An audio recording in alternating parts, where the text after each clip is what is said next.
on Saturday and Sunday night just to catch all of the warships action. Obviously, playing in it for the first weekend, then we got beat, and then watching the rest of it last weekend, and now this.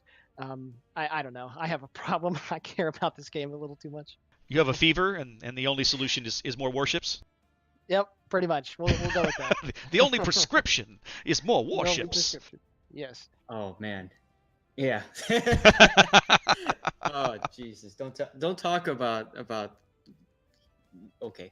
Oh, you guys know the competitive drive still gets in you guys every now and then. I'm sure you probably think, maybe I could get back into it, right? Yeah. I tell you, I've had so much fun casting. I don't want to give it up. I'm just to the point where I really feel like we need, and the community deserves, people casting the game who take it seriously, right? The quality, the professional level, as much as we can. There's always going to be certain things that we can't do. We're not professionals at this. I am not a graphics editor, right? The match cards and the graphical overlays you see would not look nearly as good if you got me to do them, because Quadralist does all that and he's brilliant with it. I just suck at it. Yep. So it takes a team to pull this off. Are you looking at the chat right now? I am not. Oh my god. They're asking about NSFW ship posting in chat. What the hell? I think ZR is feeling a little good about their play so far, and I think they're already starting to just have fun. CUTER is pretty weeb heavy, so I'm sure there's plenty of I'm sure there's plenty of interesting things in that NSFW. Hey, hat tip. So is ZR. They're pretty weeb heavy. Yeah, it's the battle of two weebs here, with one weeb being just a little bit higher. That's but true. Anyway. All right, so real quick, have a quick look at team comps. CUTER has brought the exact same composition with one exception. They've traded out Kasumi Didi's gearing for. He's now in a Grozovoy. Actually, no, we've traded a couple of things. We've got two Grozovoys now. Mm-hmm. I'm sorry, Kasumi wasn't a Grozovoy last game. Shiguri is now in a Grozovoy instead of a gearing. And on this side, looks like pretty much the same setup. Oh, wait, no, Yasin is in Des Moines now. Dolphin is in Hindi. Well, you remember what happened to poor Yasin the last time he played on this map in his Des Moines. Ooh. Yes, I do. Kinyu takes a decent hit early there. Some long-range hit. Go back and rewatch that video if you want. For those of you who missed it, you can find the replay on my channel. There's a quick clip of it. But Yasinpoi last in the game against 07, the elimination round, the semifinal game, in his Des Moines, he kind of set up camp north of B, and he took one salvo that wiped about a half his health from a long-range salvo from Montana. And as he got back behind cover, Anumati brought in a bunch of AP bombs from his midway and just basically wiped him out. It was a thing of beauty to watch from 07 side, because the timing of it and the teamwork were stellar. I felt bad for Yasinpoi, though, because he had no chance. I felt bad for Yasinpoi, but I also felt good in that it showcased that there isn't one proper carrier to bring in competitive. And we've seen that for so many seasons. It's always the Shokaku. The changes to the midway, it's kind of nice, because you can see how it forces people to play to two different carriers as opposed to one dominant strategy. Indeed. I'm super confused here early on as CUTERs push their Grozovoys out to the flanks, looking like they might go for an AC split with the Grozovoys, but both Grozovoys turned around. Shiguri, one of the Grozovoys, is way down on the H line in H9, and the other one is running south in H3. Like, they're not even close to these cap circles. So, I mean, ZR is going to bag A and C essentially for free. They're not even, like, the destroyers in there aren't even going to get spotted. Right. Well, and you can see that thanks to Carefree Tongue's just brilliant spotting and vision. He's about to lose the bombers on the east flank, but hey, the job's been done. He's told his team enough. Yeah. There's nothing to contest. Nothing to fear, right? I mean, Shiguri DD now in fixing the edge through G9, but just seemingly totally uninterested in going near that cap. Of course, there is a Moskva up there that was spotted. He knows there's a radar available covering the C cap. As Destroyer Kuroshio Kai's and McKillen Times Des Moines have set up south of B, but neither one of them really going into that B cap. Hey, keep an eye on Killing Time for a minute. Yep, I see the Torps coming in. He's going to eat one. He's going to eat at least one, unless he's going to eat one. He already turned his engines on. That one's for sure. It's going to hit right underneath that. It's going to be some heavy damage. Yep, right under the stack, knocks his engine out, but he repairs it right away as Destroyer Kuroshio Kai starts smoking him up. Something to point out here. I thought that 3 destroyers, much like the last SL season, because of the AA that they can get, was going to be the predominant comp to build with. But you can clearly see here that ZR has the positioning control with the Des Moines and the Moskva with the radar. And basically, with those 3 destroyers for CUTER, they can't push into B or C because they're going to get radared. And because this is the higher tiers and you can put on the radar extension equipment, which really pushes that duration out to some pretty ridiculous times. Again, I think it's about 40 seconds for the Moskva and about 55 or so for the Des Moines. You cannot stay on a cap. You cannot. This isn't Chapayev radar where it's only 20 seconds where you can wait it out. You just cannot wait that stuff out. And clearly ZR is taking advantage of that. Well, and I think what CUTER was trying to do was take those destroyers and smoke up their cruisers. And that's maybe why they turned around. They had to get back to their cruisers after the initial spotting wave was done. But you know what? If you want to smoke up your cruisers, Kosovo is not the ship to use. No, it's not. CUTER not looking really aggressive early here, almost 150 points down, just less than 6 minutes into the game on the strength of 2 quick caps by GRE and SAT score, and the CUTER destroyers just flatly refusing to move any closer to these cap circles than they absolutely have to. Kasumi DD, probably the only one who's close. Yep, over here south of A, spotted by planes, continuing to push though.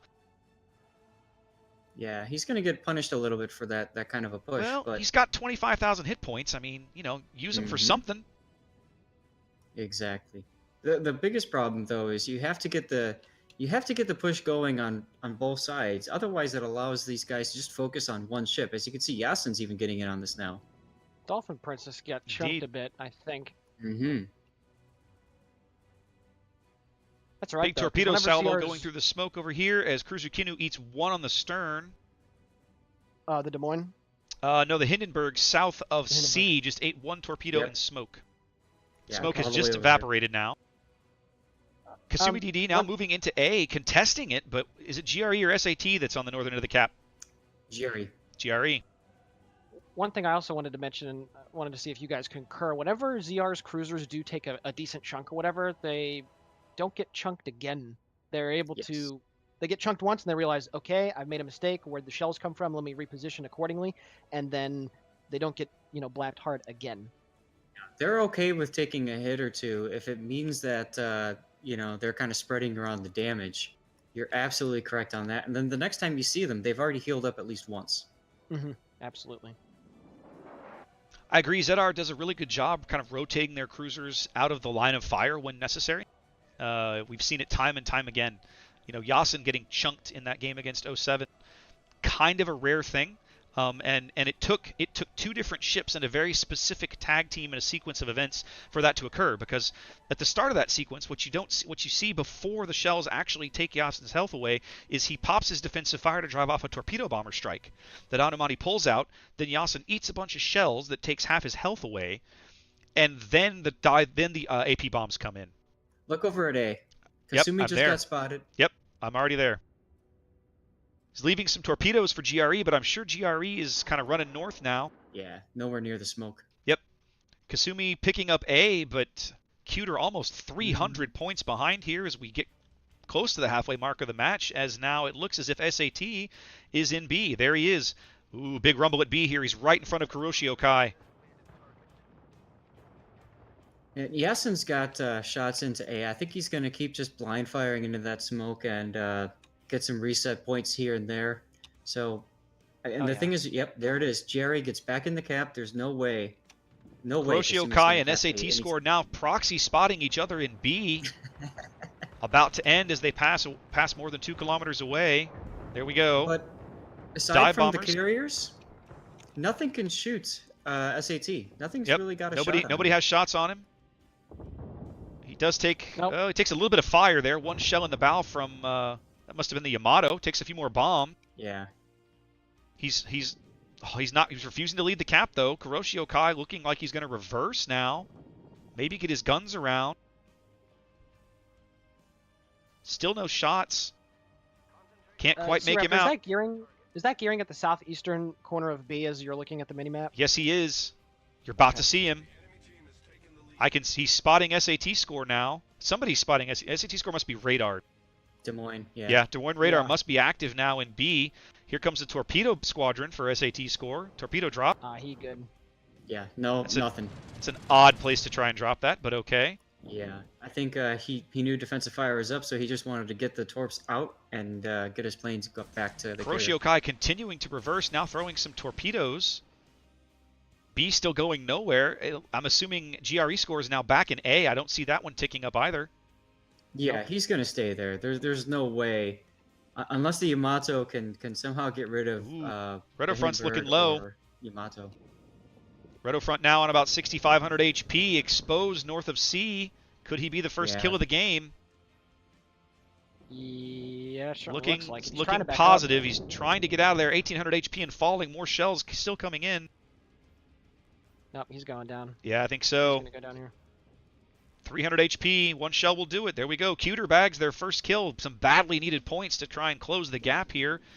Now removing that battleship from C might give them the opportunity to push. We'll see if they feel that way as they close the gap to about 250 points here with at the halfway mark of the match. We got some.